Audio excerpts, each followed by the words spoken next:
untuk membiasakan diri bagaimana kita mendiskusikannya, kita akan mencoba membahas dengan berbagai narasumber yang sudah hadir.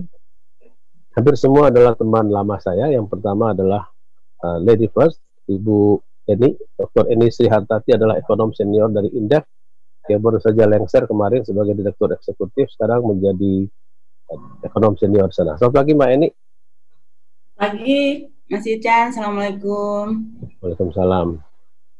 Yang kedua ada Guru Besar Fakultas Ekonomi dan Bisnis Universitas Brawijaya, yang terakhir kita tahu adalah staf khusus ataupun bisik ekonomi Presiden Jokowi periode kemarin. Selamat pagi Profesor Dr. Ahmad Irani Yustika. Pagi Chief. Nah, alhamdulillah sehat.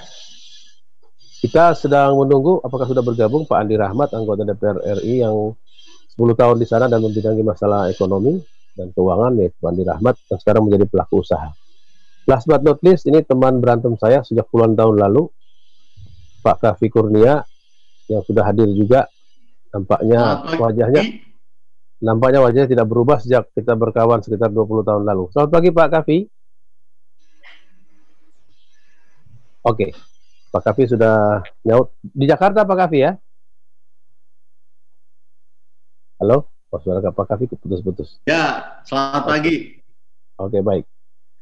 Pasti tidak ada yang keberatan kalau saya ingin menyorongkan pertanyaan pertama kepada Ibu Eni Srihartati, Lady First. Ibu Eni, tadi kita mengatakan bahwa, atau tim redaksi kami mengatakan, ini kan sebuah titian yang sulit gitu. Tidak bisa kita memilih salah satu.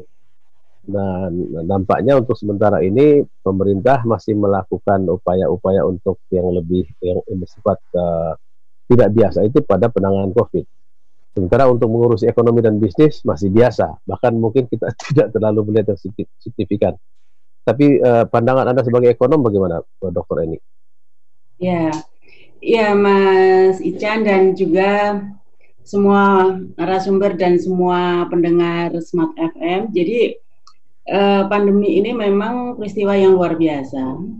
Bukan peristiwa biasa itu pasti, karena yang mengalami hampir seluruh pelosok dunia, bukan cuma Indonesia, dan ini tidak pilih kasih gitu kan. Artinya memang ini suatu persoalan yang betul-betul membuat kita harus melawannya dengan upaya yang tidak biasa. Itu semua pasti sudah memakluminya. Cuman yang menjadi persoalan, apakah respon kita, gitu kan? Respon kita itu sesuai dengan persoalan yang kita hadapi. Itu yang paling penting gitu. Jadi kalau kita hanya sekedar memahami, tetapi tidak benar-benar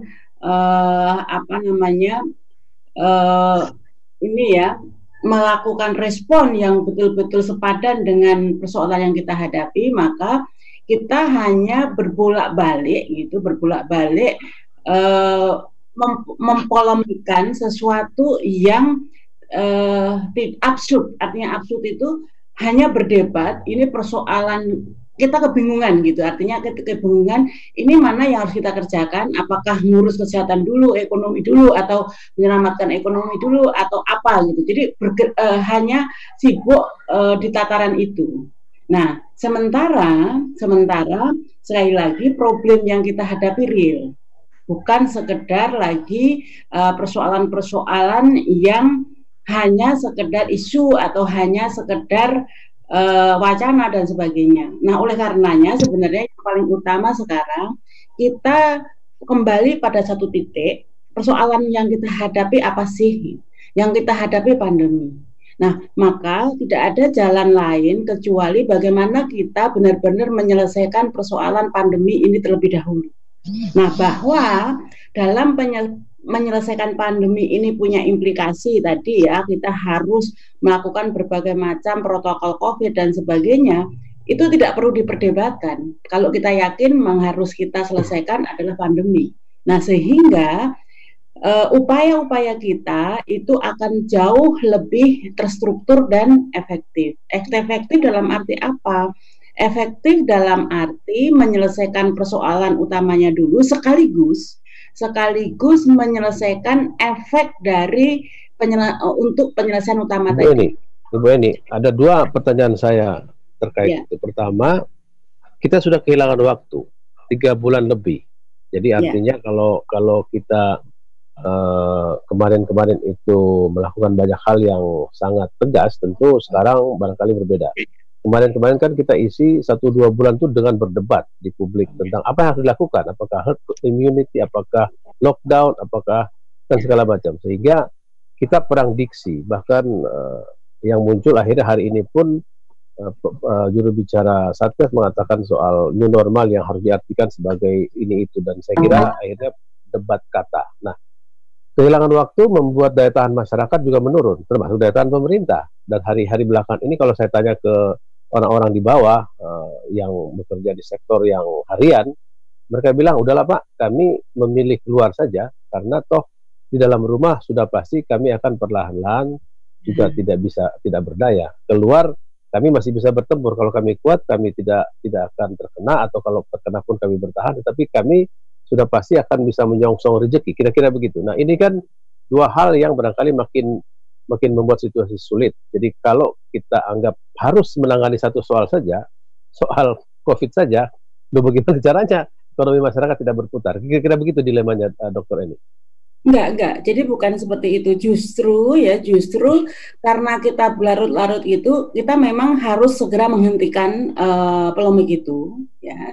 Dan justru itu yang harus betul-betul menyadarkan kita bahwa kalau kita berkutat di situ terus, kita tidak menyelesaikan masalah. Titik. Nah, jadi sekarang bagaimana menghindari dua hal yang seolah-olah menjadi dikotomi tadi. Dikotomi itu kan sebenarnya kalau kita masih punya pilihan. Ini kan kita nggak punya pilihan. Pilihannya adalah kita menyelesaikan masalah dan mengadaptasi, menyesuaikan diri agar kita tetap survive. Itu dua hal itu yang harus disandingkan, bukan dikotomikan. Makanya sekarang kita tetap menyelesaikan problem utama, menyelesaikan pandemi, sekaligus kita beradaptasi. Beradaptasi itu bukan berdamai, berbeda sama sekali antara berdamai dan beradaptasi. Jadi beradaptasi itu kita tetap harus menjalankan segala protokol COVID, tetapi kita harus cari strategi terobosan untuk survive. Jadi itu yang menjadi kata kunci sekarang. Kalau upaya yang pertama tadi melawan COVID itu sudah selesai, titik, tidak perlu diperdebatkan. Artinya harus benar-benar itu diutamakan. Nah, sekarang kita bareng-bareng mencari terobosan yang tepat apa gitu kan, untuk kita bisa survive, beradaptasi, menyelesaikan persoalan COVID. Nah, beradaptasi secara ekonomi adalah do it menurut saya. Melakukan sesuatu yang tepat. Nah, sayangnya hari ini kenapa kok ini orang-orang seolah-olah banyak yang hopeless gitu, baik masyarakat yang di level bawah maupun juga sampai dengan pengusaha korporasi besar, karena duitnya nggak jelas, Mas Ijan. Jadi gimana mau jelas sekarang? Jadi yang kita butuhkan hari ini adalah bagaimana kita mampu beraktivitas kembali dengan tadi ya, tidak mengabaikan penyelesaian COVID-nya, tetapi ini ada kejelasan. Kejelasannya apa? Kejelasan masyarakat benar-benar mampu melakukan aktivitas dengan tepat. Nah, Dr. Eni, kalau beberapa waktu lalu kan kita dengar ada 2 instrumen yang mau dilonggarkan, yaitu di perpajakan maupun relaksasi kredit. Apa masalahnya? Kenapa tidak menurut Anda belum terasa? Jadi persoalannya sekarang dengan adanya pandemi ini orang susah untuk beraktivitas. Itu pasti. Nah, tetapi selama ini coba kita lihat semua dari program pemulihan ekonomi nasional.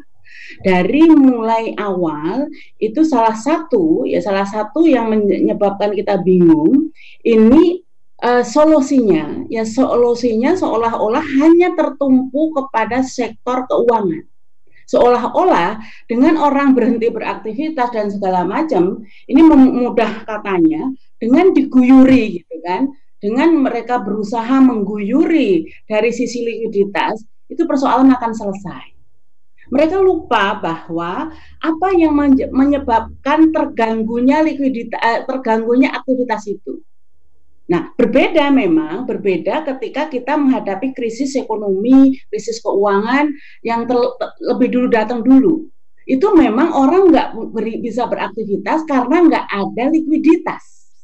Nah, hari ini berbeda. Nah, sehingga ini yang karena konsentrasinya tadi ya sudah tidak tepat, maka efektivitas dari kebijakan-kebijakan itu pun susah untuk kita lihat efeknya atau efektivitasnya menyelesaikan problem. Nah, sederhananya begini, kalau orang kesulitan melakukan aktivitas, misalnya para UMKM kita yang tadinya atau pedagang asongan itu yang biasanya bisa berjualan tidak bisa berjualan, dan UMKM yang biasanya bisa berproduksi tetapi dia mampu berproduksi tapi tidak ada demand, maka yang harus diselesaikan apa? Yang harus diselesaikan kan bagaimana menciptakan demand, bagaimana orang yang masih punya daya beli gitu. Saya mau potong ke situ karena kita punya waktu sedikit lagi mau break, tapi pertanyaannya begini. Ada dua pilihan, ada yang pro bantuan itu barang itu sembako dan segala macam karena masyarakat atau penduduk ada di dalam rumah. Ada yang mengatakan enggak, sebarkan uangnya dipakai supaya uangnya bergerak ke sekitar dia, market yang ada di sekitar dia. Karena kalau barang dikasih, masalahnya panjang, ada transportasi, ada macam-macam dan termasuk di korupsi. Sementara kalau uang dia akan menumbuhkan ekonomi sekitar. Apakah ini yang Anda maksud dengan pertentangan dua kubu yang mestinya harus diselesaikan 3 bulan lalu? Tidak selalu hitam putih, Mas Ican. Jadi daerah-daerah yang zona merah, yang benar-benar zona merah itu memang harus in kind, harus langsung di drop karena mereka tidak boleh berkeliaran gitu kan. Ya. Tetapi ini banyak daerah juga yang tidak zona merah, mereka masih bisa beraktivitas walaupun terbatas. Nah, tetapi yang terjadi adalah semua jadi disatukan, jadi satu instrumen. Nah, sehingga itu yang justru desentralisme saja ya, desentralisasi. Pokoknya kalau A dibikin begini, seluruh Indonesia begitu ya. Tidak hanya uniformisasi, tetapi bahkan beberapa daerah ini tidak boleh ada misalnya bantuan-bantuan yang di luar bantuan pemerintah pusat, sampai ada misalnya hal-hal seperti itu gitu kan. Artinya apa? Artinya ini kita bekerja untuk menyelesaikan masalah, tetapi politisasi dari kebijakan-kebijakan itu yang sangat-sangat kental. Oke, baik. Itu tadi suara Dr. Eni Srihartati, seorang ekonom senior dari INDEF, Institute for Development of Economic and Finance. Kita masih punya waktu banyak, saya masih punya Pak Kavi Kurnia, seorang pengamat bisnis, ada Profesor Ahmad Erani Yustika, dan mungkin sudah bergabung Andi Rahmat, pelaku usaha yang 10 tahun menjadi anggota DPR, melototi soal-soal ekonomi dan keuangan. Kita istirahat untuk beberapa pesan komersial dari Studio Smart FM Jakarta. Ya, tadi kita sudah buka diskusi kita dengan pendapat dari Dr. Eni Srihartati. Namun kita akan lanjutkan diskusi kita. Saya ingin menyapa dulu banyak teman yang sudah hadir di sini, termasuk ke senior saya, Bang Ilham Bintang, wartawan senior kita. Juga ada beberapa teman jurnalis di beberapa kota. Saya lihat ada dari Manado juga dan sebagainya. Ada teman-teman yang hadir juga para akademisi. Saya ingin ke Prof. Erani. Apakah Prof. Erani punya pandangan yang sama dengan Dr. Eni bahwa sekarang ini memang kita harus mengambil jalan tegas gitu, sambil jalan tegasnya adalah mengurusi COVID-19 first, tapi sambil menyiapkan langkah-langkah yang lebih berarti pada sektor ekonomi, dan itu bukan hanya problem likuiditas. Kalau tidak salah, Dr. Eni mengatakan begitu. Bagaimana Prof. Erani? Saya mencoba untuk mengambil jarak ya. Tidak ada satupun negara yang membuat respon persis sama untuk menghadapi COVID-19 ini, merespon dan memformulasikan kebijakan di masing-masing negara. Satu, karena ini betul-betul hal baru, tidak terduga, muncul relatif tiba-tiba, sehingga perangkat dan perkakas pengetahuan yang tersedia tidak semuanya siap dipakai untuk beradaptasi dengan persoalan ini. Sehingga dengan caranya masing-masing mereka mencoba memformulasikan kebijakan dan eksekusi untuk menangani ini. Ada pendekatan beberapa negara Eropa, ada 2-3 model, di Asia ada beberapa model, di Amerika Serikat juga berbeda, dan seterusnya. Yang kedua, saya melihat bahwa negara-negara tertentu itu cukup memiliki data dan karakteristik masyarakat dari sisi sosial dan ekonomi, sehingga dengan caranya masing-masing mereka merangkai antara kebijakan di bidang kesehatan dengan karakteristik sosial ekonomi masyarakat. Misalnya di Cina, mereka memahami bahwa karakteristik ekonomi sudah sedemikian kompleksnya, kemudian di sisi politik ada proses pengambilan keputusan yang lebih mudah dilakukan tanpa ada konsensus yang bertele-tele, dan kemudian di sisi lain mereka memahami dan memiliki perangkat data yang cukup memadai tentang segala hal menyangkut masyarakat. Karena lebih simpel, mungkin karena mereka tidak berdemokrasi seperti kita gitu ya. Saya kira salah satu keuntungan dari pemerintahan semacam itu adalah pengambilan keputusan yang efektif, walaupun itu belum tentu keinginan atau cerminan dari hasrat sebagian besar masyarakat. Ya. Nah, yang ketiga, Bung Ican, yang ingin saya sampaikan adalah ini yang menurut saya bisa menjadi masukan bagi siapapun ya, bukan cuma di Indonesia. Perlunya kita untuk mengarus utamakan informasi, data, stok pengetahuan, ilmu pengetahuan di dalam setiap pengambilan keputusan. Ahli-ahli banyak, stok orang-orang pintar di masing-masing bidang tersedia, di semua negara ada, namun pemanfaatan itu tidak sama antara satu negara dengan negara yang lain. Nah, oleh karena itu kita melihat contohnya di Jerman, di negara Korea Selatan, itu pemanfaatan pengetahuan, termasuk di Cina juga, ilmu pengetahuan, teknologi, itu amat bermanfaat untuk mengurangi tensi persoalan di bidang kesehatan khususnya. Nah, 3 hal itu gabungan yang menurut saya membuat pemerintah tidak cukup mudah mengambil pilihan-pilihan kebijakan ketika dia berada pada posisi yang semacam itu. Sebetulnya dalam skala mikro itu juga bisa dicerminkan dari masing-masing rumah tangga yang merespon COVID ini dengan cara yang berbeda, masing-masing perusahaan atau institusi tertentu.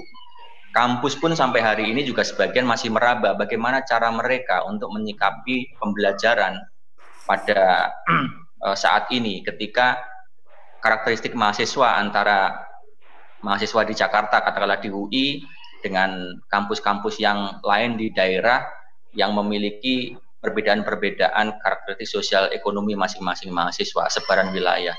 Itu memang dari sisi teoritis kita agak mudah untuk membuat opsi-opsi yang dikerjakan, tapi bagi masing-masing pengelola pilihannya tidak sederhana dan mereka harus mempertimbangkan banyak perkara tadi itu. Dengan segala hal yang ada, saya kira Indonesia bagian dari negara yang tentu saja tidak bisa kita katakan bagus, apalagi sempurna atau lengkap, tetapi dengan pembelajaran yang ada itu ada perubahan-perubahan, perbaikan-perbaikan yang terus dilakukan.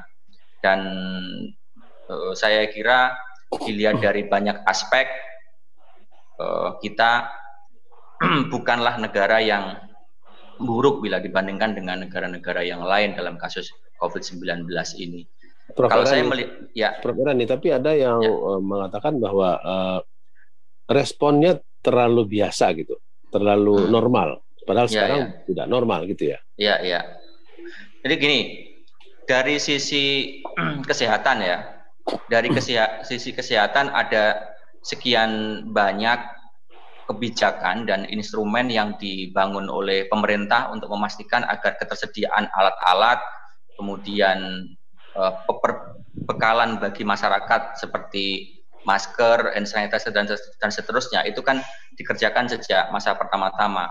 Meskipun kita juga punya catatan adanya beberapa pejabat pemerintah yang cenderung untuk mengelakkan pandemi ini dengan berbagai macam pernyataan. Tapi setelah itu kan ada koreksi. Hal yang sama itu juga dialami oleh negara-negara lain yang begitu kedodoran untuk menyediakan misalnya kamar di rumah sakit, obat-obatan sampai kepada APD dan pernak-pernik lainnya. Itu juga terjadi di Indonesia dan kemudian hal yang membedakan saya kira untuk beberapa hal adalah partisipasi, kontribusi, donasi yang luar biasa dari masyarakat. Jadi jauh sebelum pemerintah bergerak, itu masyarakat sudah melakukan aneka daya untuk membantu tetangganya, koleganya, kerabatnya, dan itu serentak di seluruh Indonesia. Nah, dalam hal ini kita juara lah dibandingkan negara yang lain. Jadi Bung Ican, saya kira tentu ada banyak keterbatasan yang dilakukan oleh pemerintah, bahwa kemudian mereka dianggap tidak cukup memberikan respon, saya kira dalam beberapa hal tertentu bisa dipahami. Namun kita juga melihat ada banyak hal yang dikerjakan, walaupun mungkin pada awalnya tidak terkoordinasi karena tadi kegugupan, kegagapan di dalam melihat datangnya pandemi ini. Tapi ada yang juga menilai sebenarnya kalau pemerintah pusat mau sedikit berbagi dalam pengertian tidak berebut peran dengan berbagai daerah, jadi menerapkan dengan lebih baik prinsip-prinsip desentralisasi, maka sebenarnya resiko tidak seluruhnya harus ditanggung oleh pemerintah pusat. Tapi kan kita tahu bahwa banyak hal dikelola secara terlalu tersentralisasi atau tidak jelas mana yang mau dibagi ke dalam kewajiban daerah, mana yang diurus pusat, sehingga kelihatannya prinsip satu komando tentu penting, tetapi Indonesia itu bukan Singapura, bukan Malaysia gitu, yang kecil. Barangkali kita padanannya selain Cina mungkin India sama-sama demokratis, sama-sama sedang sulit, atau Amerika Serikat gitu, Prof. Irani. Setuju saya. Namun ada dua hal yang ingin saya sampaikan. Yang pertama, setuju dengan pandangan itu, dan kemudian pemerintah pusat ketika memilih pendekatan yang semacam itu segera melakukan upaya untuk mendistribusikan apa saja yang mesti dikerjakan oleh pemerintah daerah. Pada awalnya tentu pemerintah pusat memiliki porsi yang lebih besar, pengadaan alat-alat kesehatan untuk yang besar-besar gitu ya misalnya, kemudian bantuan untuk perbaikan dan anggaran rumah sakit itu bagian dari pemerintah pusat, mitigasi aturan main dalam penanganan COVID ini pemerintah pusat membuat. Nah, itu yang seharusnya pada awalnya dikerjakan. Yang kedua adalah pemerintah daerah yang pinter, pemerintah daerah yang cakap, memahami tentang undang-undang otonomi daerah. Mereka itu bekerja dalam ruang sunyi dengan memanfaatkan otoritas yang sudah ada. Ya contohnya saja lah ya, pemerintah Kabupaten Banyuwangi, lagi-lagi kabupaten itu mesti kita ambil sebagai teladan apa boleh buat ya.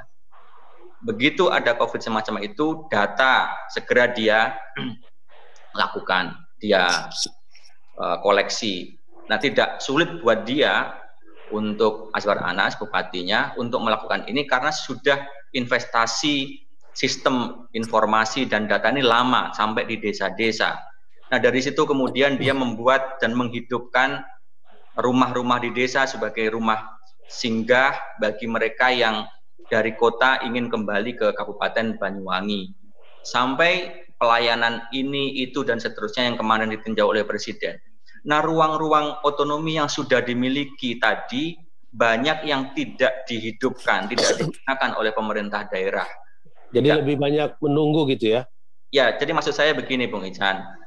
Saya setuju dengan desentralisasi tadi itu, namun dalam beberapa hal pula, ruang itu sebetulnya sudah ada, tapi tidak cukup dimanfaatkan. Di samping juga ada catatan tadi, belum ada pendelegasian yang memadai dari pemerintah pusat, apa saja yang seharusnya dilakukan oleh pemerintah daerah. Saya kira sehingga pemerintah daerahnya ada takut-takut juga ya?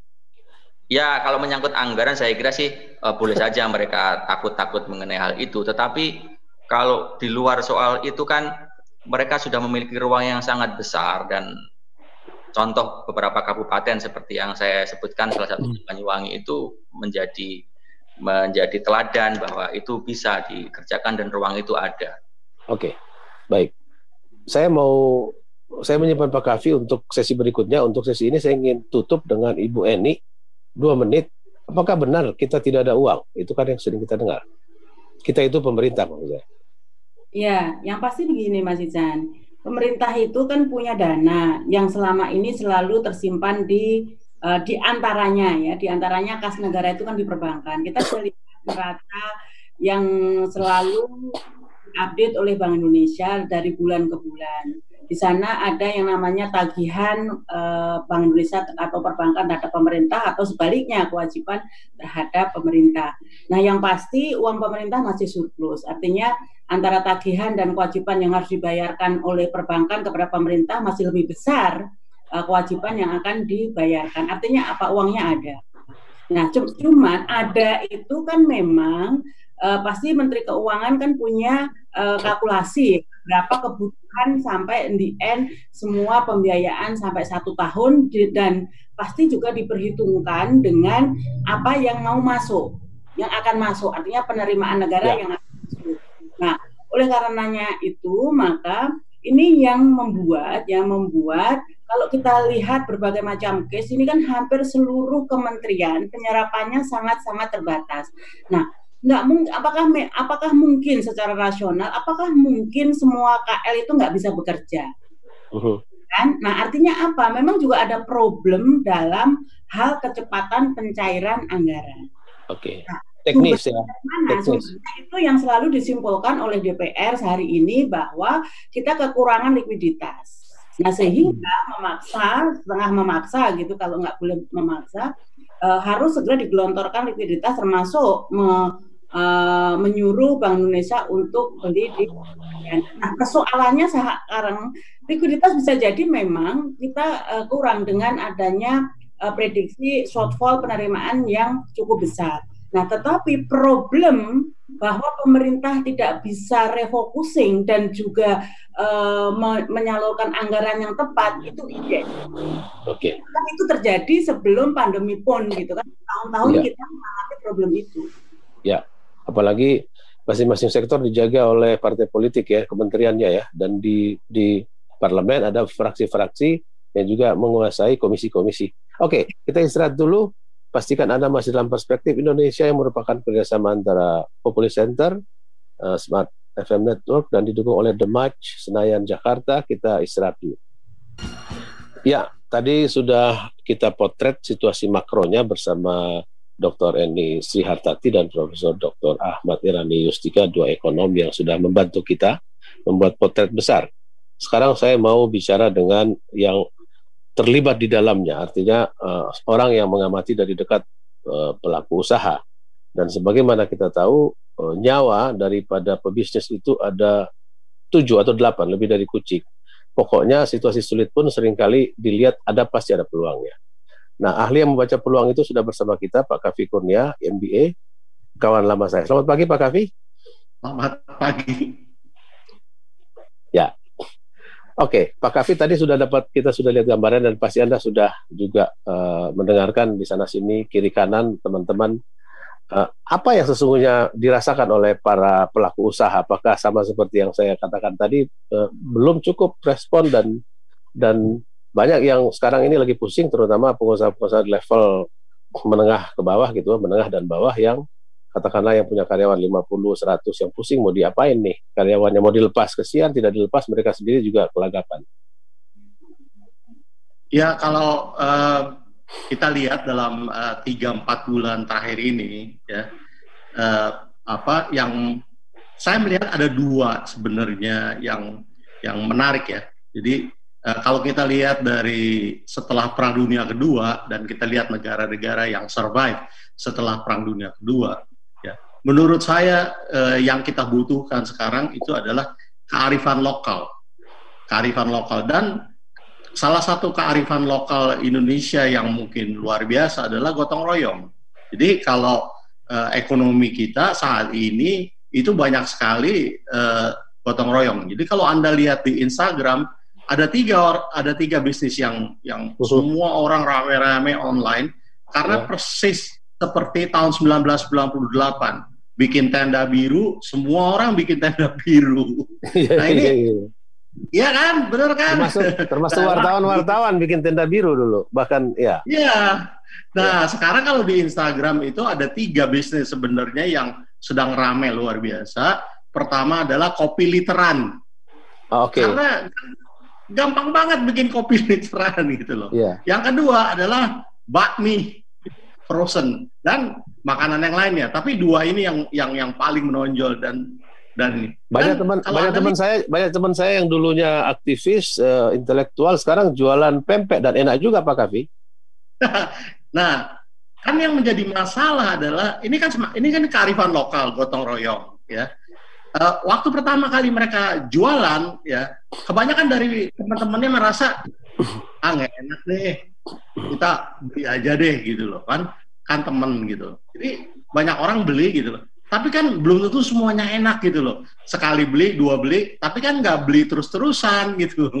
Nah ini yang menjadi masalah gitu loh. Nah sekarang sebenarnya ini kan kalau kita bilang bibit seed ekonomi di masa susah, kearifan lokal ini.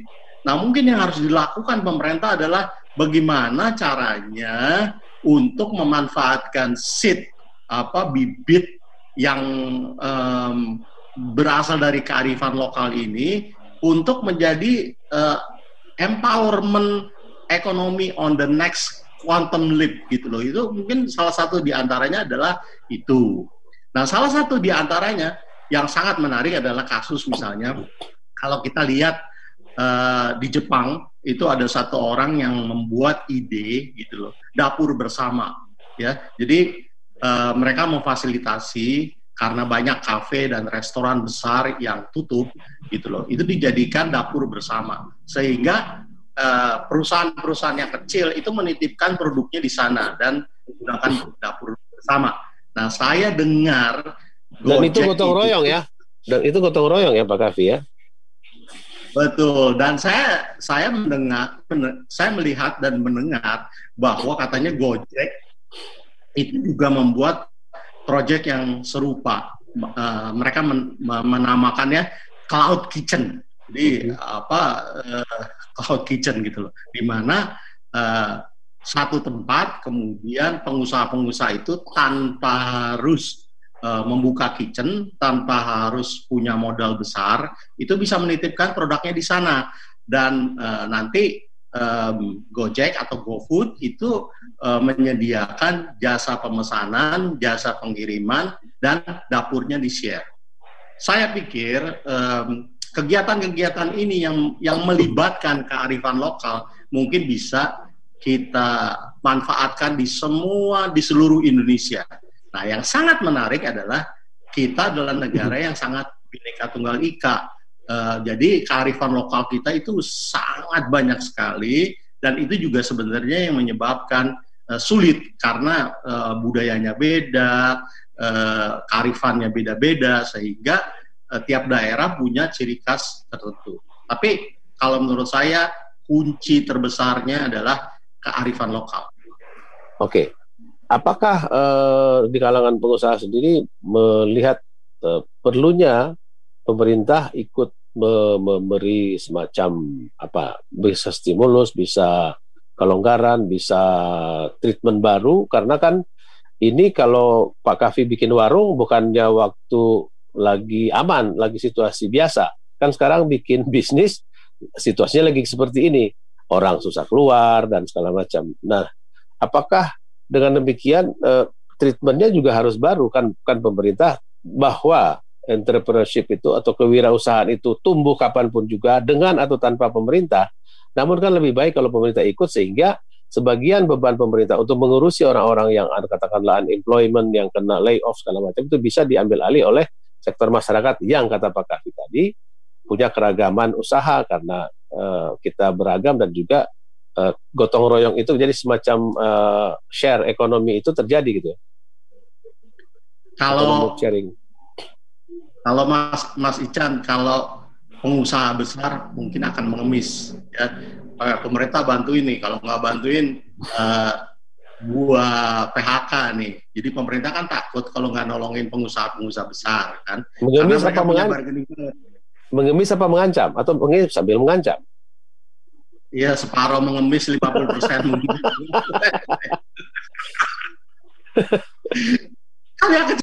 Kalau yang kecil-kecil mah boro-boro mau ngemis, mendingan udah deh kerja, karena mereka juga udah tahu kan, mereka sudah berkali-kali pemerintah nggak bisa diandelin kan, jadi mereka berusaha aja langsung gitu loh. Nah, tapi sebenarnya kalau menurut saya sekarang ya, kalau kita lihat yang dibutuhkan di Indonesia sekarang ini adalah leadership.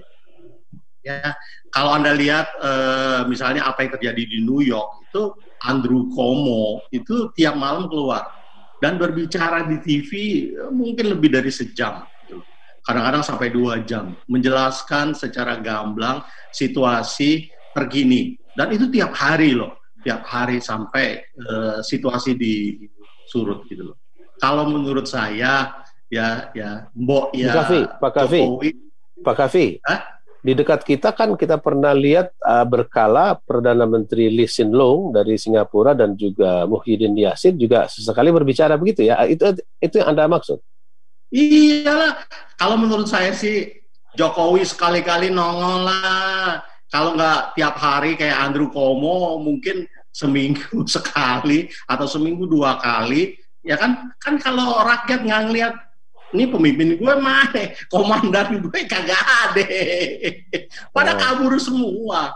Jadi kan hanya pemimpin lah yang bisa memberikan motivasi, yang bisa memberikan harapan gitu loh kan, yang bisa menggelorakan semangat gitu loh. Jadi kalau menurut saya Jokowi muncullah sekali-kali di TV gitu kan, itu dan kemudian memberikan arahan sehingga situasinya tidak tercerai-berai seperti sekarang ini gitu loh. Jadi Pak Kavi mau katakan, alih-alih daripada berbagai macam kebijakan teknis yang mau dibikin, apakah pelonggaran pajak, relaksasi kredit, itu semua teknis. Yang paling penting jauh di atas itu adalah memberikan harapan gitu ya. Iya, motivasi bos, motivasi dan semangat itu yang penting. Kalau Anda bayangkan dong, kalau semangat juang kita udah ngedrop, wah repot kita. Oke.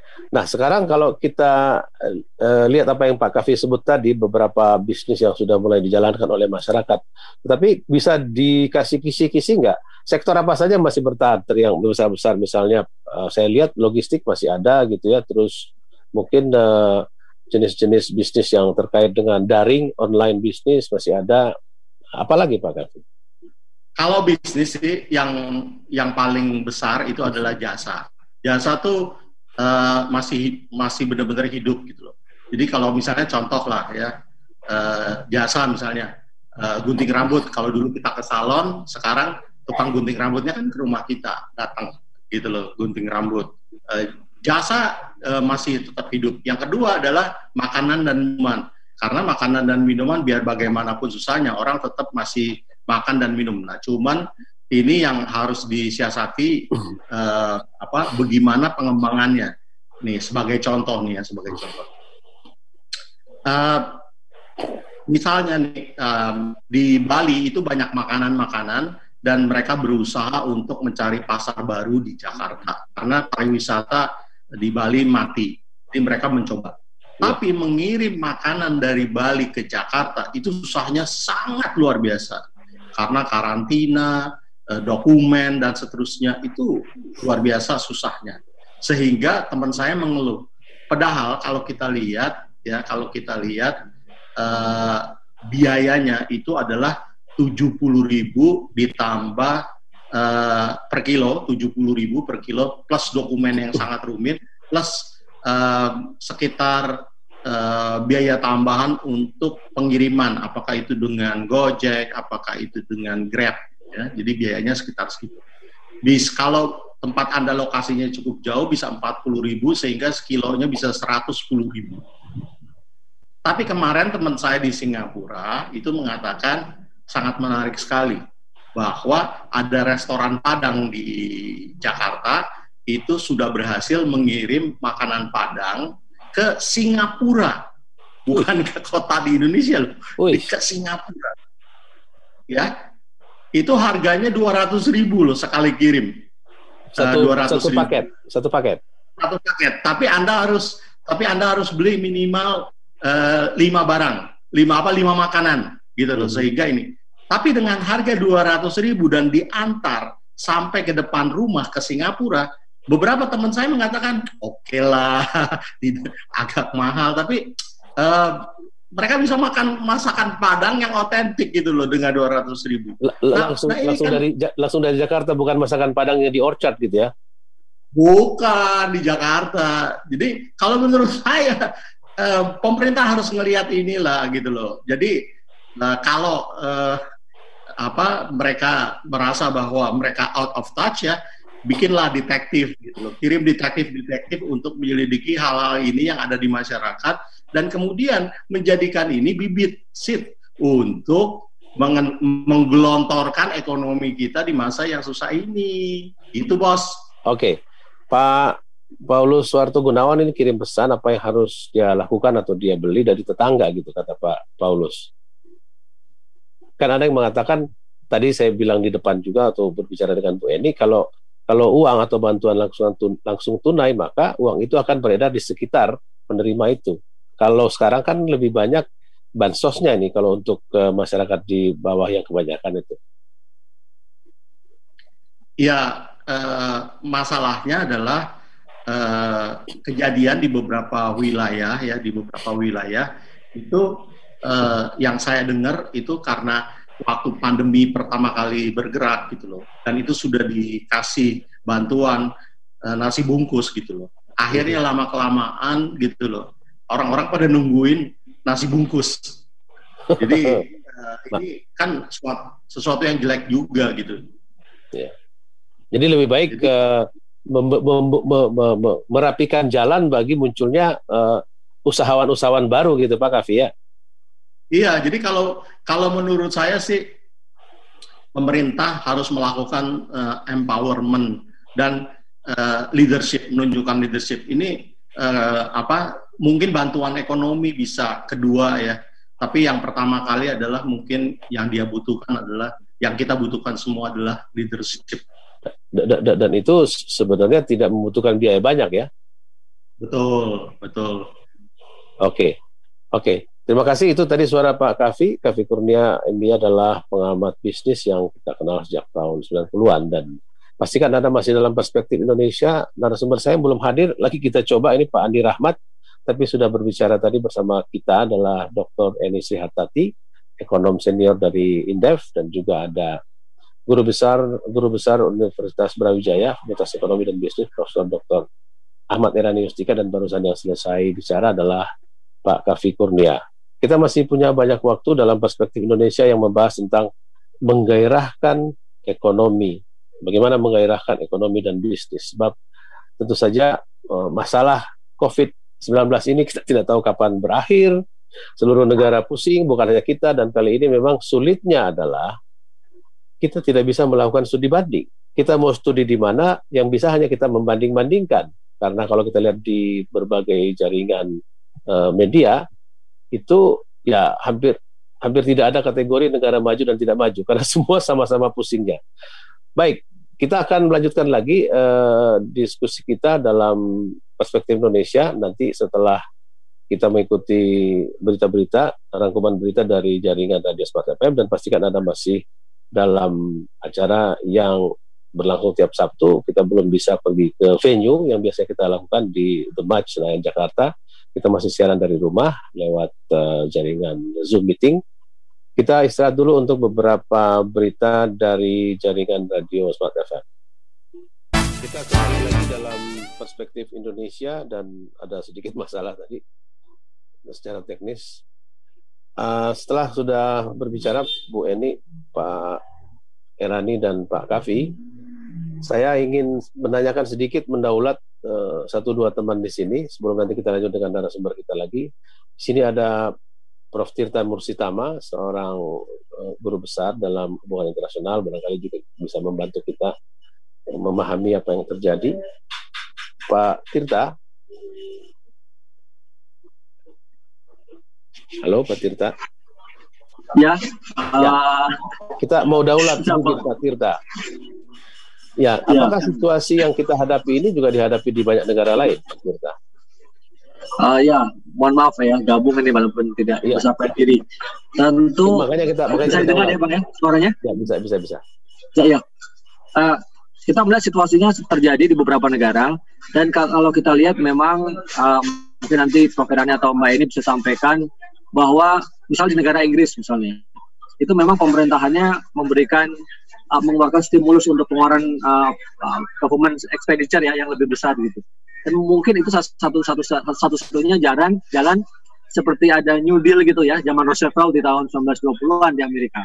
Nah itu mungkin yang diambil gitu. Nah kita nggak tahu apakah model padat karya itu ya yang model ekonomi yang sangat jadul, sangat konservatif sekalipun itu bisa menggerakkan ekonomi rakyat dalam kondisi seperti sekarang ini. Nah yang lain kalau kita lihat dengan dinamika politiknya di Prancis misalnya, bahkan dinamika di kabinet pun menyebabkan Macron menggantikan Perdana Menterinya gitu ya. Nah, karena ingin sekali agar recovery ekonomi pasca pandemi ini benar-benar dilakukan dengan lebih tegas gitu. Nah, ini mungkin selama ini ada yang dalam konteks pemahaman saya yang saya tangkap itu memang perlu seperti itu, Bang. Jadi memang perlu langkah yang tidak biasa gitu. Nah, kalau saya melihat memang sekarang bagaimana yang secara real di lapangan ya, tadi menggerakkan demand-nya juga, tapi kita harus tahu demand-nya ini kan untuk mengeluarkan uangnya itu juga nggak ada gitu, makanya juga harus digerakkan. Nah mungkin salah satunya ya tadi saya sepakat dengan Pak Kavi, pakai teknologi UMKM yang kecil-kecil dengan ada beberapa industri yang memanfaatkan jasa gitu ya, tetap bikin makanan ghost kitchen gitu, tapi dilempar ke publik gitu Mas. Pak Kavi tadi mengatakan ya pengusaha kecil itu kan boro-boro mau mengemis, mereka selain lebih punya harga diri juga terbiasa memang bergerak dalam kesulitan gitu sehingga lebih tangguh. Namun kan dalam situasi yang seperti sekarang yang begitu sulit, apakah dibutuhkan sentuhan pemerintah juga dalam pengertian walaupun dunia usaha sering mengatakan bantuan pemerintah yang paling baik atau bantuan negara dimanapun adalah sedikit membantu atau sedikit tepuk tangan gitu. Tetapi kali ini kan harus tepuk tangan karena tidak semua orang punya daya tahan seperti yang disampaikan Pak Kavi tadi. Ya, memang saya melihat sih memang tadi poin baik yang disampaikan Pak Kavi adalah leaders memberikan hope ya.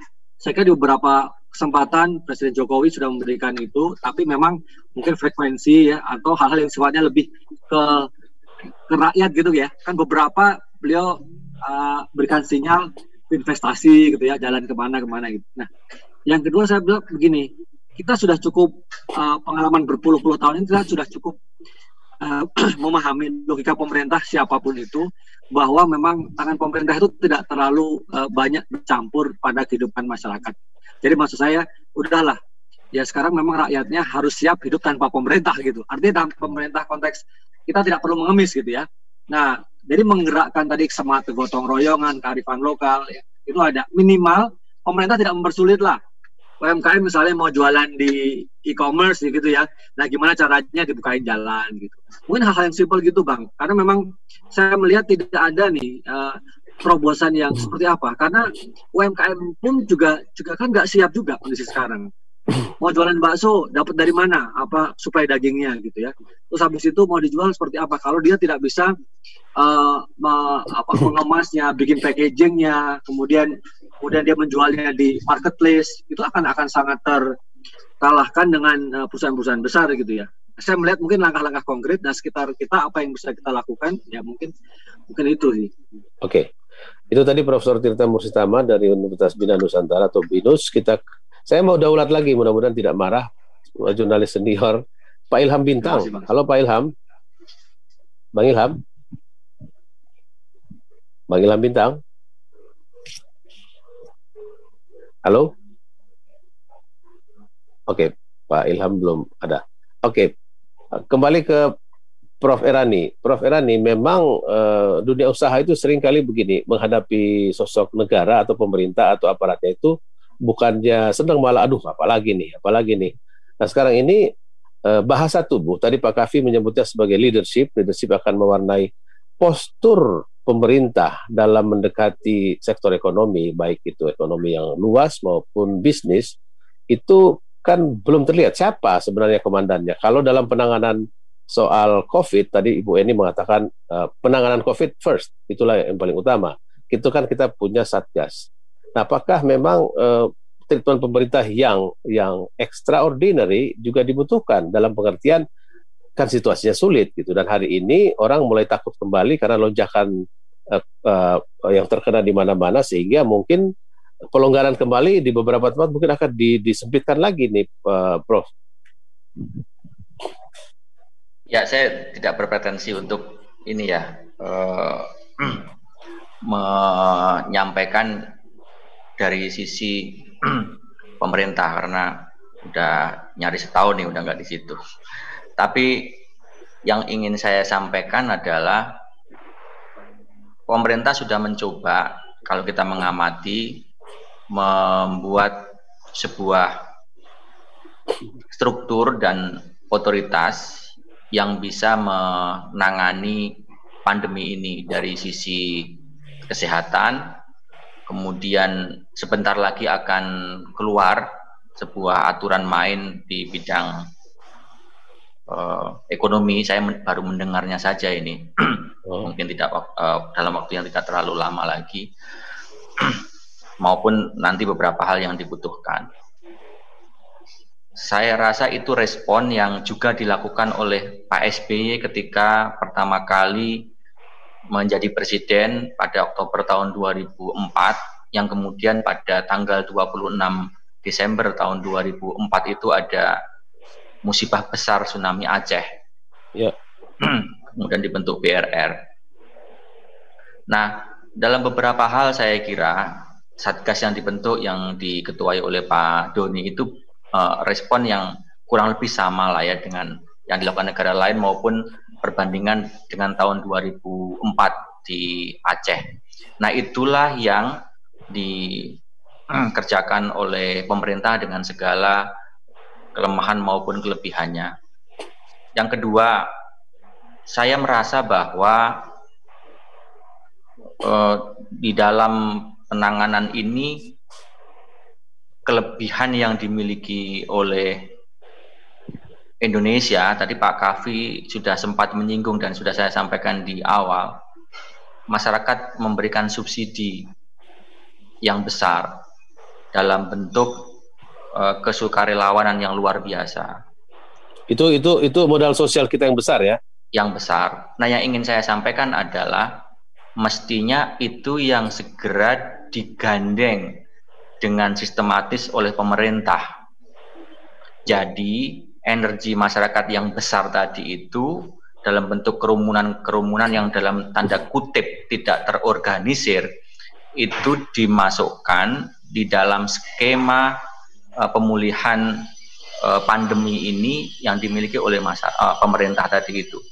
Ada organisasi sosial masyarakat keagamaan yang besar, NU, Muhammadiyah, saya sendiri dan banyak lagi. Saya ikatan-ikatan alumni, saya juga salah satunya yang juga mencoba dengan segala daya mengerjakan tugas-tugas dan mandat sosial yang semacam ini. Nah, itu disatukan dengan program-program dan anggaran pemerintah. saya kira di dalam banyak hal mereka itu bisa menutup lubang kelemahan dari apa yang dimiliki oleh pemerintah. Tidak mudah dalam situasi yang sedemikian gawat, masif, besar semacam itu segalanya ditangani oleh pemerintah. Tapi serap ininya energi masyarakat tadi itu yang melimpah, dan Indonesia kebetulan syukur alhamdulillah memiliki itu. Nah ini yang saya kira perlu dilakukan. Ada komandonya jelas, bagus, determinatif. Nah yang kedua, libatkan dan gandeng energi masyarakat yang besar tadi itu dalam satu skema besar gerakan pemerintah untuk menghadapi pandemi ini. Ya, saya sedikit lagi mau ke Prof. Tirta tadi yang sampaikan Prof. Irani itu kan menarik sekali, modal sosial kita yang tadi Pak Kavi juga sebut di awal, gotong royong. Nah, memang kalau pemerintah bisa melihat peranata sosial, pelembagaan sosial itu kan bisa menjadi carrier maupun sarana distribusi apapun kalau memang ini diorganisasikan gitu, Prof. Tirta, agar ekonomi kecil itu UKM itu yang tadi Pak Kavi bilang ulet, tangguh dan tidak pernah meminta-minta gitu, itu justru makin menjadi kekuatan besar kalau dikoordinasikan. Ya, saya setuju, dan tadi melihat tadi sinyal dari Prof. Irani tadi sepertinya ini semacam gayung bersambut ya. Nah, kita sekarang melihat, saya selalu sampaikan dalam setiap krisis itu selalu ada juga opportunity. Nah, jangan juga kita mengulang lagi misalnya peran pemerintah yang dulu 98 misalnya seperti apa. Nah, sekarang ini mungkin harus lebih menyambut tadi dari akar rumput ya. Akar rumput ini yang harus kita bantu agar bisa bersinergi. Nah, ini saya melihat memang peran kultur ya. Tadi kalau Prof. Irani sampaikan peran organisasi keagamaan itu penting sekali. Nah, kultur ini kalau lihat tadi kan Pak Kavi juga mengambil contoh Jepang. Nah, kebersamaan Jepang itu kan ketika menghadapi krisis Anda kebetulan sekolah lama di sana ya? Ya, kebetulan saya lama di sana gitu ya. Itu mengalami bahwa memang sebenarnya akar budaya Asia Timur itu, dan saya kira kita mirip ya dengan Asia Tenggara, apalagi ya kearifan lokal tadi itu muncul gitu.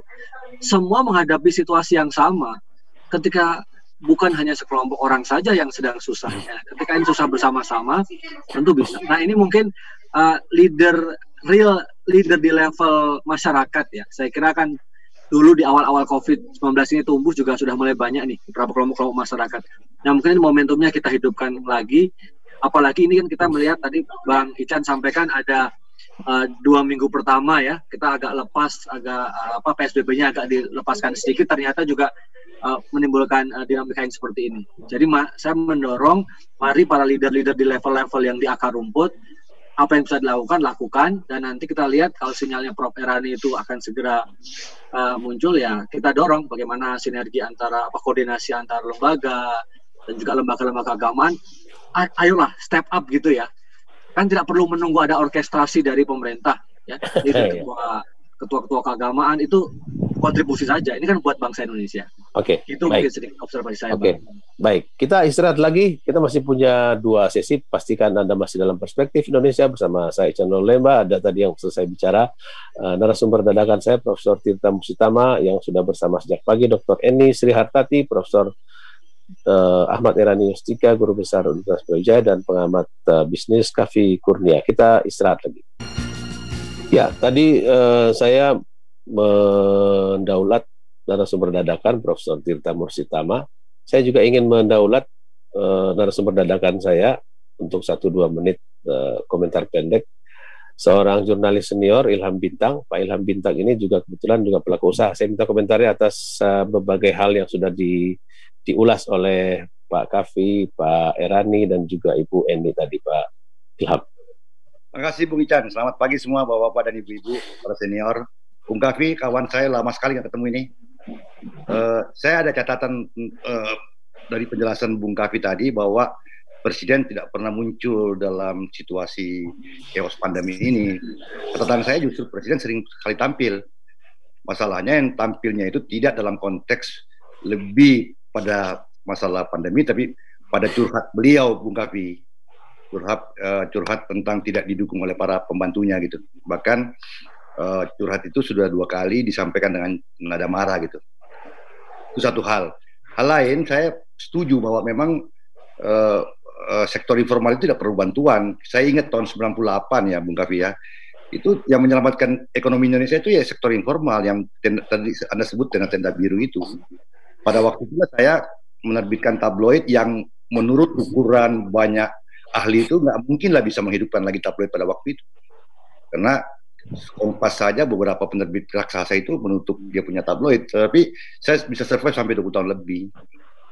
Nah, pada masa pandemi ini saya bersyukur ya bahwa usaha saya yang ada di sektor kesehatan dan sektor informasi itu tidak terkena dalam sektor yang di PSBB kan gitu.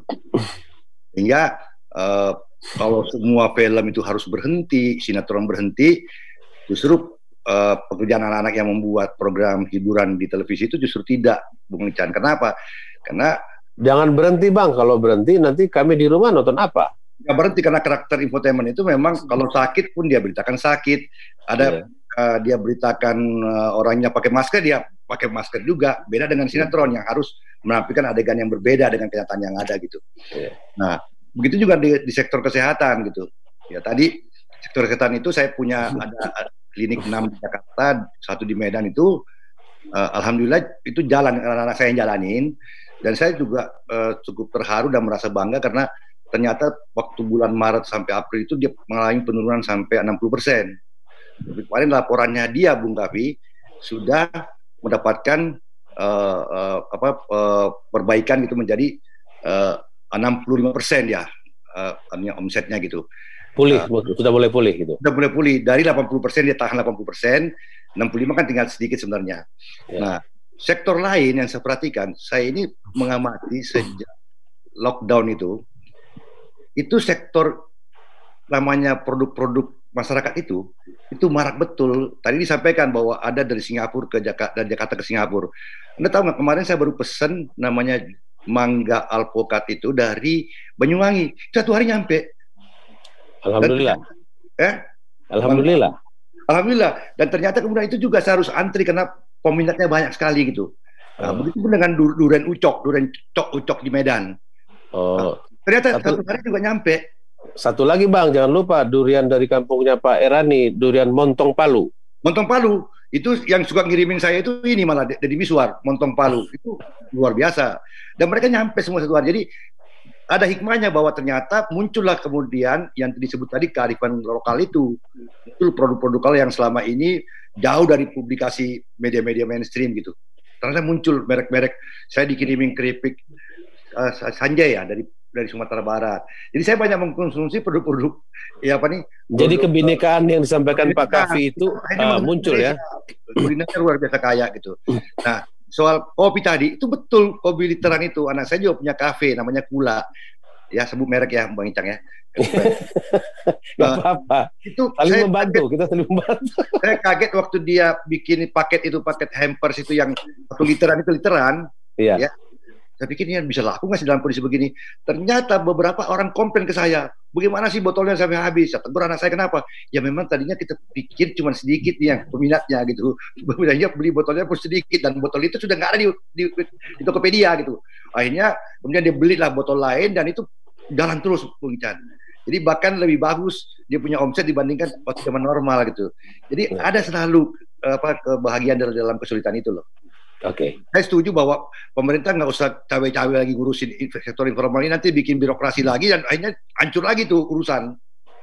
Bang Ilham, justru pemerintah datang untuk menggunting apa-apa yang mengganggu, menggunting aturan-aturan yang tidak perlu, kan itu justru harus dilakukan dong. Kalau pemerintah kan selalu menyatakan akan membantu UMKM dengan stimulasi pajak segala macam nih. Ini demi Tuhan ini fakta. Malah kita sakit hati dikejar-kejar pajak. Pajak apa lagi yang kejar dalam kondisi repot begini gitu. Yang kita sekarang cuma mau cari hidup aja kok itu, Bung Kavi.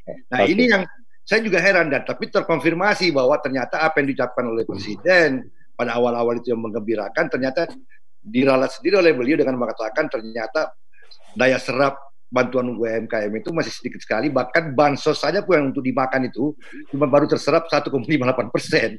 Jadi bayangin kalau kita harus bergantung sama pemerintah, ya mati semua, Bung Kapi. Jadi saya pikir inilah sebenarnya situasi yang sekaligus hikmahnya kita menganggap bahwa tanpa pemerintah, maaf, sebenarnya ini Indonesia baik-baik aja gitu. Terima kasih. Oke, Dr. Eni. Ya. Sebagai dosen, Anda sudah mendengarkan apa dinamika yang kita sudah ucapkan. Ada tanggapan? Iya, jadi ini sekilas itu kayak lelucon yang ironis, tapi itu fully reality dan exactly true. Jadi gini Mas Ican ya, ini semakin mudah cari dari sederhana ini sebenarnya. Betapa mudahnya kalau Presiden kemarin bertanya apa yang harus dikerjakan di era kondisi extraordinary ini. Jadi pertama, mostly dari penyumbang kontributor utama perekonomian kita ini kan UMKM, karena 99%, dan itu data tidak bisa dinafikan, gitu kan. Dan selama ini UMKM itu mereka tanpa pernah mendapatkan kasih sayang apapun gitu kan, lebih dari anak tiri ya kira-kira begitu kan. Jangan dong. Jadi dan permodalan pun kan itu tidak pernah sampai 20%, padahal sampai ditekan dengan PBI ya, peraturan Bank Indonesia minimal 20% pun itu juga nggak ngefek gitu kan, dan sampai hari ini pembiayaan ke UMKM juga tidak ada 20%. Nah, kedua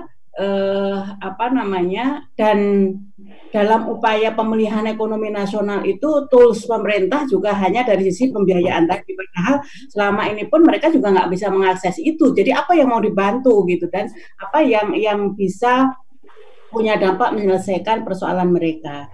Jadi sebenarnya salah satu hal yang dibutuhkan sekarang memang jangan ganggu.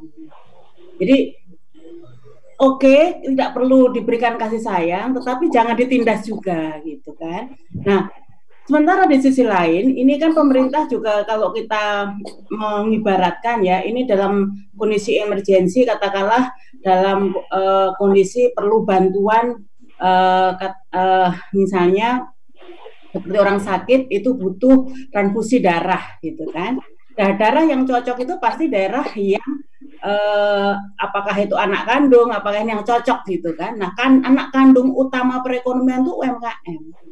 Jadi apapun ini yang memang bisa menolong. Karena kalau diambil dari yang lain tidak akan cocok. Katakanlah sekarang misalnya mereka yang sama ini yang sangat disayang-sayang, diberikan fasilitas luar biasa itu adalah usaha-usaha besar, termasuk juga dalam mengeksploitasi sumber daya. Nah, tetapi dalam kondisi ini mereka nggak mau bantu, bahkan menyumbangkan darahnya pun nggak mau, malah merongrong gitu kan, merongrong bagaimana mampu untuk menggunakan kondisi pandemi ini untuk merampok gitu kan. Nah, makanya oleh karenanya sebenarnya kalau mau berubah gitu kan, karena ini butuh satu perubahan yang benar-benar konkret, dan perubahan konkret tadi tidak perlu harus menggelontorkan membutuhkan dana yang besar. UMKM itu yang dibutuhkan paling utama apa? Akses pasar. Nah, akses pasar itu yang selama ini ada kooptasi yang mereka nggak mampu bergerak sama sekali di segala lini gitu kan. Ini kan ada satu interlink market gitu kan, sampai mereka nggak mampu untuk, walaupun mampu berproduksi pun nggak mampu. Mbak Eni, apakah dengan demikian kita butuh semacam satgas ekonomi untuk memotong yang begitu-begitu? Kalau dulu di zaman Pak Harto kita tahu ada kantor di bawah beliau yang bernama Sisda Lobang. Kerjanya apa? Membereskan yang belum lancar gitu, atau ada yang last mile problems dan sebagainya. Nah, Saya nggak tahu apapun itu namanya, tetapi yang jelas dengan pandemi ini kan membentuk satu gugus tugas. Tapi pandemi ini, Mas Ican, ini kan tidak hanya urusan kesehatan, nggak hanya urusan logistik kan, ini multidimensional. Jadi sehebat apapun Pak Doni Monardo, nggak akan mungkin mampu mengurus semuanya ini sendiri. Jadi kalau satuan gugus tugas ini hanya diserahkan satu komando, sampai bekerja 24 jam sehari pun Pak Doni nggak akan mampu. Atau dibikin satgas pemulihan ekonomi, karena kan banyak masalah yang barangkali sulit ditangani secara sektoral, apalagi sektoralnya sendiri mungkin saling tarik-menarik. Jadi lah nanti dari satgas apapun, karena kadang masyarakat itu juga sudah sangat imun dengan kata-kata satgas. Karena satgas pangan, satgas apapun yang ada tadi yang disampaikan oleh Bang Ilham, bukan menyelesaikan masalah, malah tambah ngerecokin gitu kan. Nah, apapun lah. Padahal harusnya menyelesaikan masalah tanpa masalah ya. Itu pegadaian. Nah, bikin satgas pegadaian misalnya gitu kan. Nah, artinya sebenarnya sekarang yang kita butuhkan ini adalah bagaimana ada benar-benar satu tindakan yang konkret untuk benar-benar menggerakkan ekonomi.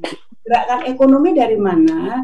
Dari sisi-sisi yang mampu produktif, dan produktif itu kata kuncinya sebenarnya sederhana.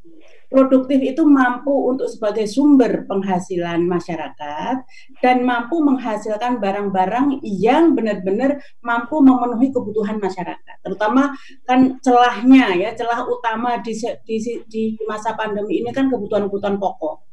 Jadi kalau kebutuhan pokok ini benar-benar kita urus, mulai dari pangan, mulai dari apa yang kita butuhkan lah, dari bangun tidur sampai tidur kembali, itu benar-benar produksinya kita urus, kita ambil peluang ini untuk melakukan berbagai macam substitusi impor dan menggerakkan sektor-sektor UMKM tadi, dan daya beli masyarakat ini kita jaga, gitu kan. Jadi kan dua kata kunci itu sebenarnya yang bisa menjadikan payung atau fokus untuk tindakan-tindakan konkret di masa pandemi yang tadi awal itu kita dikotomikan, ini urusan kesehatan dulu atau ekonomi dulu. Jadi kalau itu difokuskan, ini bisa seiring, bisa beradaptasi,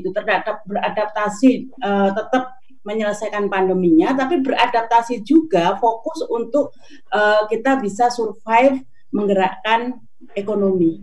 Oke, kita istirahat lagi untuk sesi terakhir.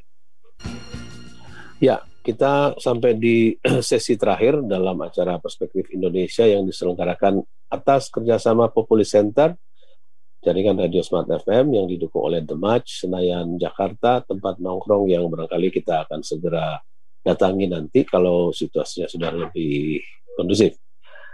Pada sesi terakhir ini saya ingin meminta semua narasumber saya untuk memberikan semacam kesimpulan besar apa yang layak dilakukan untuk menggairahkan ekonomi dan bisnis yang sudah kita diskusikan hampir 2 jam ini. Saya ingin mulai dari Pak Kavi Kurnia, seorang pengamat bisnis kita. Silakan Pak Kavi.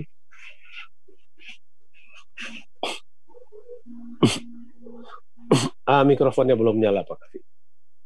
Oke. Ya, kalau saya sih mungkin ini kesempatan kita untuk riset ekonomi.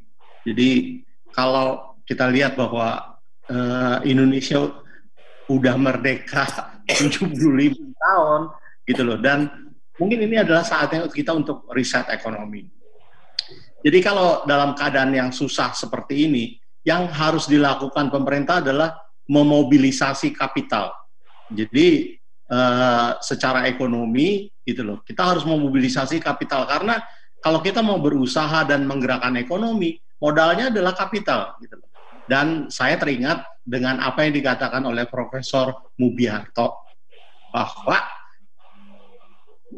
aset kita yang paling besar di Indonesia adalah cuma satu, yaitu rakyat. Jadi kalau menurut saya filosofi beliau tentang ekonomi kerakyatan kayaknya harus kita hidupkan kembali. Ya. Karena menurut saya ini yang bisa menyelamatkan kita gitu loh. Jadi kalau saya lihat negara-negara kecil seperti Korea, Jepang gitu loh, dan Singapura gitu loh, di samping kearifan lokal yang mereka miliki dan yang mereka gunakan gitu loh, mereka itu akhirnya juga bisa menggunakan aset-aset yang tersembunyi, dan aset kita yang paling besar adalah rakyat. Dan menurut saya Indonesia harusnya bisa membuat sebuah peta ekonomi kerakyatan dengan klaster-klaster rakyat di wilayah-wilayah tertentu. Jadi kalau menurut periset dari asing, Indonesia itu memiliki pasar yang unik, yang terisolasi lokal, itu sebanyak 11 sampai 16 pasar gitu loh. Jadi tiap provinsi tertentu memiliki keunikan pasar yang tertentu pula, dan memiliki dinamika ekonomi yang berbeda dengan wilayah yang lain. Jadi misalnya contoh Bali mungkin adalah secara filosofis dapat dikatakan penggerak dinamika utamanya adalah pariwisata, dan kota-kota lain misalnya Cirebon bisa saja menjadi pusat kelautan gitu, dan sebagainya dan sebagainya. Jadi kalau saya adalah, marilah kita pelajari kembali filosofi Profesor Mubiarto dalam ekonomi kerakyatan, dan saya yakin dan percaya bahwa yang bisa menyelamatkan kita itu adalah rakyat Indonesia. Artinya diri kita sendiri. Artinya diri kita sendiri ya. Iya.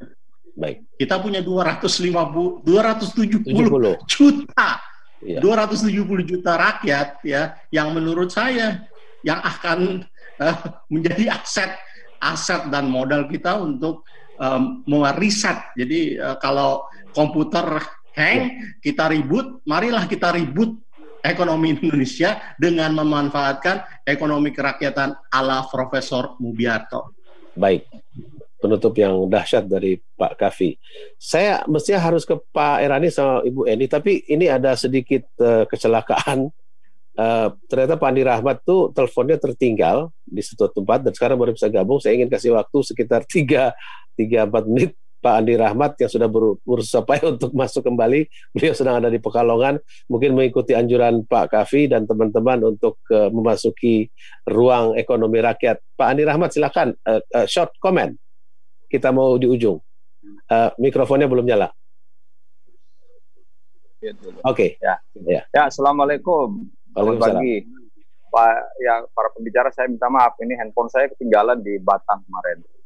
Oh. Jadi dan baterainya mati, jadi nggak tahu tadi. Alhamdulillah udah ketemu dan bisa dibawa. Jadi ini pejuang ekonomi rakyat beneran ini. Ya, memang saya ke Batang ini ada hubungannya dengan satu rencana ya di Batang untuk membangun pergudangan bagi UMKM. Jadi menindaklanjuti apa yang dilakukan oleh BKPM dan Pak Presiden kemarin kan ya, membuka lahan industri di Batang itu ada 4.000 hektar.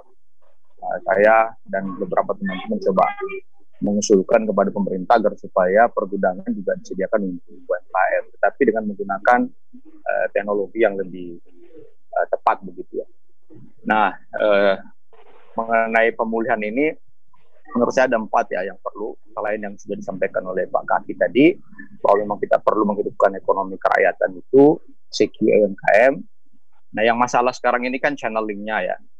Channeling sekarang ini yang kelihatannya tidak terlalu berfungsi dengan baik, terutama pada hal yang berhubungan dengan stimulus. Karena itu, secara ringkas saya ingin mengatakan bahwa ada 4 hal yang perlu dilakukan untuk memperkuat itu.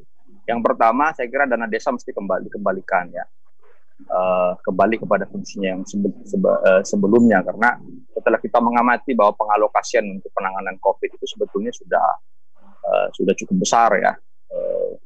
Dan pemotongan anggaran, relokasi anggaran dilakukan oleh Menteri Keuangan itu, Kementerian Keuangan itu sebetulnya tidak terlalu tepat juga, karena absolut dari anggaran kita justru meningkat ya. Jadi tidak ada hal yang signifikan gitu ya dalam soal bagaimana menghubungkan antara pemulihan ekonomi dengan apa yang kita, tanpa menyertakan atau mengembalikan dana desa itu kembali kepada tempatnya semula, karena kita memerlukan stimulus di tingkat pedesaan juga. Yang kedua, saya juga mengusulkan kepada pemerintah dalam beberapa banyak forum itu untuk mengalokasikan anggaran kepada pemerintah daerah untuk melancarkan stimulus. Karena mereka juga kekurangan anggarannya kemarin dipotong sampai 40%. Itu kira-kira kita perlu sekitar 3 tahun, sekitar 200. Tapi Pak Andi banyak yang bilang kita tidak ada uang, Pak Andi. Sebetulnya tidak ada orang yang tidak ada negara emerging market yang punya uang sekarang ya. Karena itu kan ada mekanisme lain yang sedang dipikirkan. Coba dikembangkan, yaitu dengan menggunakan kapasitas yang dimiliki oleh bank sentral. Tentu dengan prinsip-prinsip monetary yang benar ya, yang kemudian bisa dikelola di ujungnya dengan baik. Jadi saya kira temanya sudah luas didiskusikan oleh banyak pihak, dan kalau melihat apa posisi BI dan Menteri Keuangan sekarang ini kan sudah ada semacam grand bargain ya. Mereka sudah yang distilahkan sebagai burden sharing itu. Jadi saya kira itu bagaimana menggunakan ketiadaan uang ini secara efektif untuk memulihkan ekonomi. Jadi saya kira kalau kita mengalokasikan ulang, merelokasi anggaran itu untuk stimulus dan memperbanyak proyek di tingkat lokal, maka kita akan bisa menjaga sisi demand ya di masyarakat, menyediakan demand terutama bagi pengusaha. Jadi dalam bayangan saya itu kira-kira dalam 3 tahun ke depan itu setiap kabupaten kita bisa alokasi sekitar 100 miliar ya per kabupaten. Jadi ada 300 miliar stimulus di kabupaten-kabupaten. Itu multiplier-nya besar sekali, money velocity-nya juga bagus. Kita sudah membuktikan itu di masa-masa sebelumnya. Yang perlu dijaga adalah sisi comply ya pada hukum, sisi supaya mencegah hal yang tidak tepat ya. Tetapi ada juga catatan di situ, jangan terlalu. Pelaksanaannya bagaimana? Apakah pemerintah pusat hanya supervisi, seluruhnya diserahkan kepada pemerintah daerah? Saya kira itu lokal atau ya, pemerintah pusat membuat jaringan baru gitu. Saya kira kita sekarang ini menganut ekonomi dalam situasi seperti ini, mengambil alih secara keseluruhan itu menunjukkan ketidakmampuan, justru akan membuat pelaksanaan program dalam skala besar itu akan sangat sulit. Saya kira prinsip desentralisasi itu harus dilakukan gitu. Kita harus percaya bahwa pemerintahan di kabupaten itu selama 15 tahun juga mereka sudah terlatih sekali untuk melancarkan program-program lokal yang mereka perlukan gitu. Dan saya kira itu bisa dibuktikan ya. Banyak sekali sekarang lokal genius yang muncul di pemerintah kabupaten, walaupun ada juga sisi negatif yang mesti kita mitigasi dengan baik. Lagian hari ini pemerintah daerah kalau main-main diamuk oleh masyarakat yang lagi kesulitan kan? Ya, saya kira itu. Dan itu kan sebetulnya money velocity di daerah itu bagus sekali ya. Kecepatan perputaran uang dan impact daripada uang di daerah itu juga besar sekali. Itu hubungannya kepada PDB lokal juga besar. Ya, domestik PDB di masing-masing kabupaten dan provinsi itu besar sekali.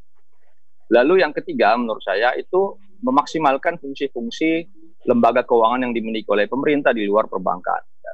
Karena saya lihat memang perbankan ini sudah mentok dalam hal mengadvokasi ekonomi rakyat ini, dan memang kecenderungan di dalam setiap krisis biasanya bank agak hati-hati. Nah, karena itu kita perlu menggunakan misalnya PMN atau SMI. Di pihak pemerintah itu ada PMN, ada SMI untuk menjadi saluran baru bagi upaya pemerintah untuk memberikan bantuan ya modal kepada sektor-sektor UMKM ini. Nah, critical point-nya itu adalah kemampuan memverifikasi. Tapi saya kira dengan kemajuan teknologi matching logic sekarang, algoritma matching logic sekarang saya kira itu dimungkinkan ya. Kita sudah ketersediaan teknologi itu sekarang sudah ada di market, dan kita memiliki banyak sekali tenaga muda, anak-anak muda di Indonesia ini yang saya kira bisa kita optimalkan fungsinya. Baik. Dan pendek lagi bisa pendek saja. Ya, dan yang terakhir saya kira untuk program yang perlu dilancarkan oleh pemerintah itu adalah dengan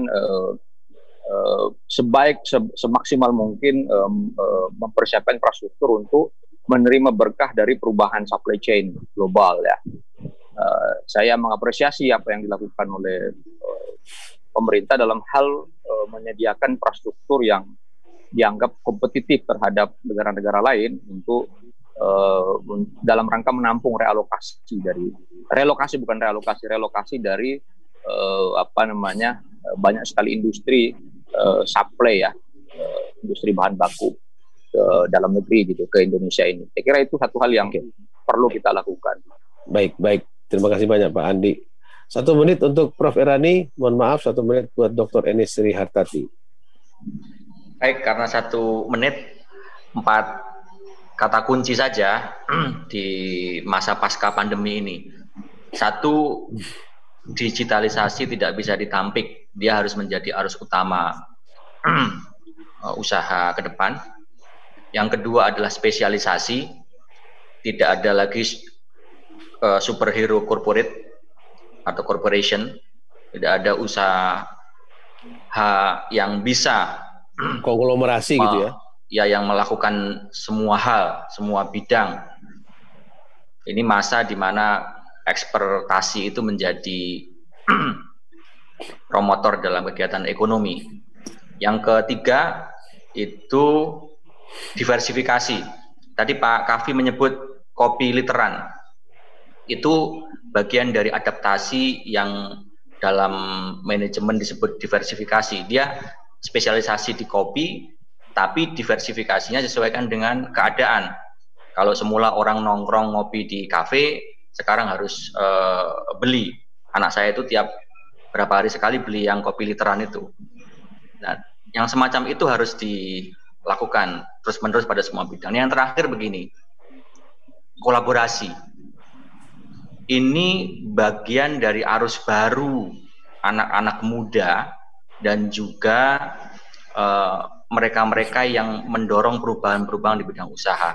Saya kalau boleh sedikit aja Pak Ican ya.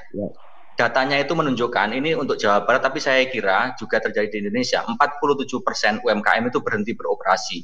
85% mengalami penurunan pendapatan lebih dari 30%, 60% merumahkan lebih dari 30% pegawai, dan 81% UMKM itu mengalami cash flow dalam 1-4 bulan ke depan, itu setelah bulan Mei, artinya nanti September batasnya. Nah, dengan gambaran ini maka kolaborasi, atau saya boleh menyebut yang lebih fundamental lagi itu berkooperasi, itu sesuatu yang asik dan harus dilakukan. Cara ini yang menjadi masa depan. Tadi Pak Kavi menyebut ekonomi rakyat, ekonomi kerakyatan. Basisnya adalah kolaborasi. Baik. Berkooperasi tadi itu. Saya kira 4 hal itu yang ingin saya sampaikan melengkapi dari apa yang tadi sudah didiskusikan. Makasih. Jadi kita buka dengan Ibu Eni, kita tutup dengan Ibu Eni. Mohon maaf, 1/2 menit. Ibu Eni, 1/2 menit. Bisa? Masih belum nyala. Oke. Mikrofon belum nyala. Oke, ya. Saya tinggal menggabungkan antara apa yang disampaikan oleh Pak Kavi dan Pak Irani terakhir. Jadi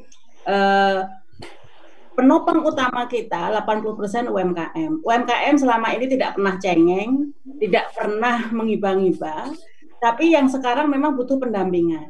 Jadi berhentilah menganak emaskan oligarki. Jadi sayangi betul anak kandung perekonomian kita yang betul-betul berperan sangat besar, yaitu UMKM. Dampingi betul di dalam kondisi sulit ini. Berikan perhatian. Karena mereka pernah menyelamatkan kita berkali-kali gitu ya. Ya, jadi dan mereka tidak butuh kasih sayang berlebihan. Mereka hanya butuh pendampingan, butuh akses pasar gitu kan. Kata Pak Kavi tadi mereka tidak cengeng gitu ya. Ya, tetapi yang pasti berhentilah menganak emaskan oligarki. Oke. Baik, tentu saja diskusi kali ini tidak bisa menyelesaikan masalah. Kita masih bisa melanjutkan lagi. Tapi yang jelas kita berupaya untuk mencari jalan dan memberikan perspektif kepada para pendengar kita, baik di YouTube maupun di Zoom ini, serta di 2 jaringan radio. Terutama kita beri apresiasi khusus Pak Andi Rahmat yang jauh-jauh ke Pekalongan sana untuk melakukan upaya-upaya konkret sampai baterai gawainya habis, tapi akhirnya bisa muncul juga pada menit-menit terakhir. Memang politisi selalu bisa memanfaatkan waktu sekecil mungkin. Tikungan terakhir. Terima kasih terima kasih Pak Andi, juga Pak Ilham, Bang Ilham, terima kasih sudah memberikan kita juga masukan dan pencerahan. Profesor Tita Musitama, narasumber dadakan saya, Ibu Eni tentu, Pak Kavi Kurnia, terima kasih banyak sudah mengutip banyak hal yang barangkali sudah makin kita lupakan, dan juga Prof. Ahmad Irani Yustika. Yang jelas kalau tadi Ibu Eni mengatakan berhentilah menganak-emaskan, saya kira waktunya untuk menganak berliankan sektor UMKM yang selalu saja muncul menjadi penyangga atau bahkan matras kita kalau kita jatuh. Kita ingat krisis 98 seperti katakan oleh Pak Ilham Bintang. Terima kasih Bapak-Bapak, seluruh pendengar, Ibu-Ibu, dimanapun berada. Saya Ican Lembah, sampai jumpa.